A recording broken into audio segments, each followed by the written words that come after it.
నర్సీపట్నంలో 15 కోట్ల రూపాయల విలువైన భూమిని అయ్యన్న అండతోనే కొంతమంది వ్యక్తులు ఆక్రమిస్తున్నారని, దీనిపై చట్టపరమైన చర్యలు తీసుకోవాలని మాజీ ఎమ్మెల్యే ఉమాశంకర్ గణేష్ ప్రభుత్వాన్ని డిమాండ్ చేశారు. నర్సీపట్నంలో ప్రభుత్వ భూమిలో అక్రమంగా నిర్మాణం అవుతున్న సోలార్ ప్లాంట్ పనులను గణేష్ తన కార్యకర్తలతో కలిసి పరిశీలించారు.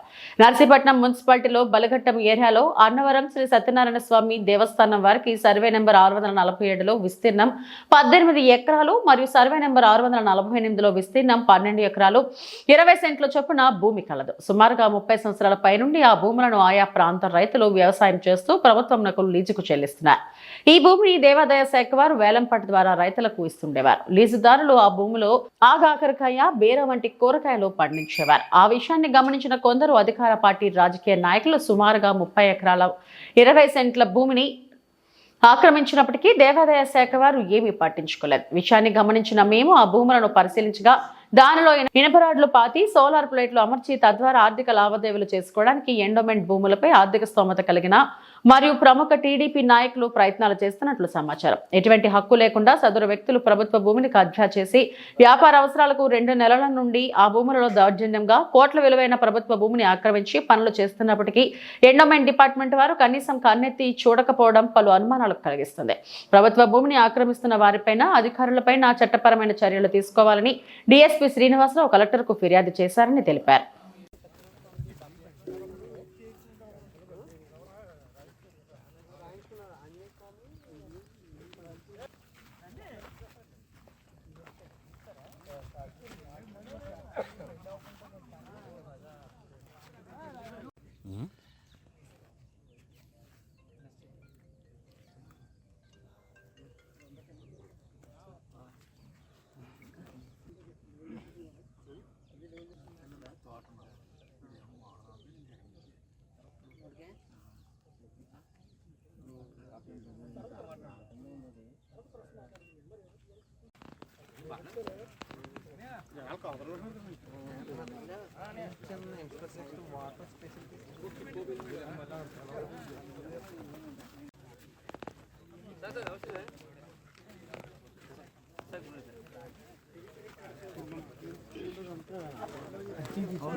భయపడి రావణగోడు తర్వాత ఆ సూర్యు అరగండి ఆ సూర్బాబు రావాయ్ ఏడుతుంది.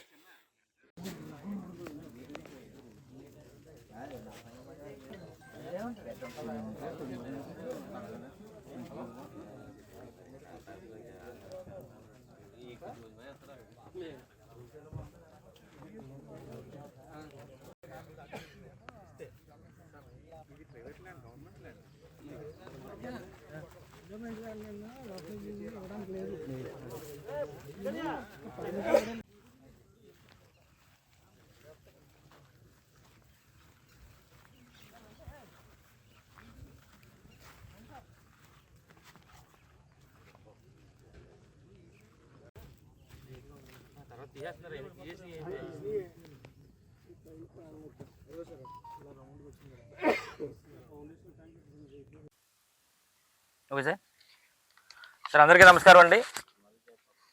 ఈరోజు నర్సీపట్నం మున్సిపాలిటీకి సంబంధించి బలిఘట్టంలో సుమారుగా కోట్ల విలువ చేసే భూమి ఇది. అంటే అన్నవరం దేవస్థానానికి సంబంధించిన భూములు ఇవన్నీ కూడా సుమారుగా 50-60 సంవత్సరాల నుంచి కూడా మరి ఈ భూములన్నీ కూడా వేలంపాట ద్వారా రైతులకు ఇచ్చి ఆ రైతులందరూ కూడా ఇందులో పంటలు వేసుకునే కార్యక్రమం చేస్తున్నారు గత కొన్ని 50-60 సంవత్సరాల నుంచి కూడా. అయితే ఇప్పుడు ఇక్కడ చూస్తే మెగా కంపెనీ అని చెప్పి ఒక బోర్డు, అక్కడ సెక్యూరిటీ గార్డు ఉన్నారు. అక్కడ ఇది చూస్తే ఇదంతా కూడా సోలార్ ప్రాజెక్ట్ అంతా కూడా చూడడం జరిగింది. అంటే సుమారుగా 2 నెలల నుంచి కూడా చేస్తున్నట్టుగా మాకు తెలిసింది, కానీ ఇంత పెద్ద ఎత్తున జరుగుతుందని చెప్పి చూడలేదు, మేము అనుకోలేదు. దాని గురించి మన పార్టీ ఆధ్వర్యంలో మరి అసలు చూడాలని చెప్పి ఇక్కడ రావడం జరిగింది. అయితే నేను అంటుంది ఏంటంటే ఈరోజు సుమారుగా ఈ బలిఘట్టం ఈ అన్నవరం దేవస్థానానికి సంబంధించి భూములు ఏమున్నాయో సుమారుగా సర్వే నెంబర్ 647లో 18 ఎకరాలు ఇది, అలాగే 648లో 12 ఎకరాలు 20 సెంట్లు, అంటే సుమారుగా 30 ఎకరాల పైగా ఈ ప్రాజెక్ట్ అంతా కూడా 30 ఎకరాలు చేస్తారు ఇదంతా కూడా. అయితే ఇందాక చెప్పినట్టు సుమారు ఇవన్నీ కూడా ఈ భూమిలో గత కొన్నాళ్ళ నుంచి కూడా కొన్ని సంవత్సరాల నుంచి కూడా మరి పంటలు వేసుకుంటున్నారు చాలా మంది రైతులు.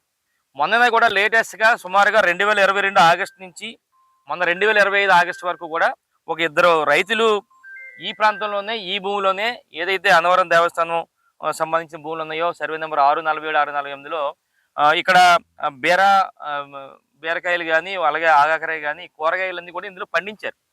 ఆగస్టులో ఎప్పుడైతే ఇవాళ టైం అయిపోయిందో 2020 ఆగస్టులో వెంటనే నెక్స్ట్ మళ్ళీ వేలం వేయాలి, మళ్ళీ వేలం పాట పెట్టి మళ్ళీ ఎవరైనా రైతులు వస్తారని చెప్పి చేయాలి. కానీ ఈ ఈ ప్రభుత్వం ఈ 3 నెలల నుంచి పెట్టకుండా ఏదో మెగా కంపెనీకి ఇచ్చినట్టుగా మాకు తెలిసింది. ఇది అయితే అంటున్నది ఏదంటే మీరు అనుమతులతో చేయండి తప్ప అనుమతి లేకుండా, మాకు తెలిసింది నిన్న మేము ఏదైతే సత్యనారాయణ స్వామి దేవస్థానం ఉన్నారో అధికారులు వాళ్ళతో మేము మాట్లాడితే ఇక్కడ సోలార్ ప్రాజెక్ట్ ఏదో పెడుతున్నారట మీ భూముల్లో, ఎంతవరకు అంటే మేము ఎవరికి పర్మిషన్ ఇవ్వలేదని చెప్పి వారు క్లియర్గా చెప్పడం జరిగింది.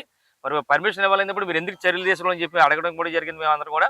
అయితే మేము ఒకటే అంటున్నాం, మీరు ఈ రోజు సోలార్ పెడతారా, ఇంకోటి ఏదైనా పెట్టుకోండి మీరు, కానీ ఇక్కడ అనుమతులతో చేయాలని చెప్పి మా ఉద్దేశం. ఇక్కడ స్పీకర్ అయ్యేంద్ర పాత్రి గారు ఉండి స్పీకర్ అయ్యేంద్ర పాత్రి గారి సమక్షంలో జరుగుతుంది ఇదంతా. ఎందుకంటే స్పీకర్ గారు తెలియకుండా ఇదేం జరగదు. ఇన్ని కోట్ల ప్రాజెక్టు, కోట్ల విలువ చేసే భూముల్లో సుమారుగా 20 సంవత్సరాలు 30 సంవత్సరాలు లీజులు చేసుకొని ఒక పెద్ద సోలార్ ప్రాజెక్ట్ పెడతారంటే స్పీకర్ అయ్యేంద్ర పాత్రి గారు తెలియకుండా జరగదు. అయ్యేంద్ర పాత్రి గారి సమక్షంలోనే అయ్యేంద్ర పాత్రి గారి కన్సల్లోనే జరుగుతుంది ఈ ప్రాజెక్టు. కానీ మేమంటున్నామంటే చేసుకోండి ప్రాజెక్టు, మేము అంటలేదు, మేము అడ్డుపడడానికి ఏం లేదు. ఈ ప్రాజెక్టు అనుమతులతో చేయాలి ప్రభుత్వం అనుమతులు. నాకు తెలిసి ఈ రోజుకి కూడా ఒకటి కూడా రాలేదని చెప్పి మాకు తెలిసింది.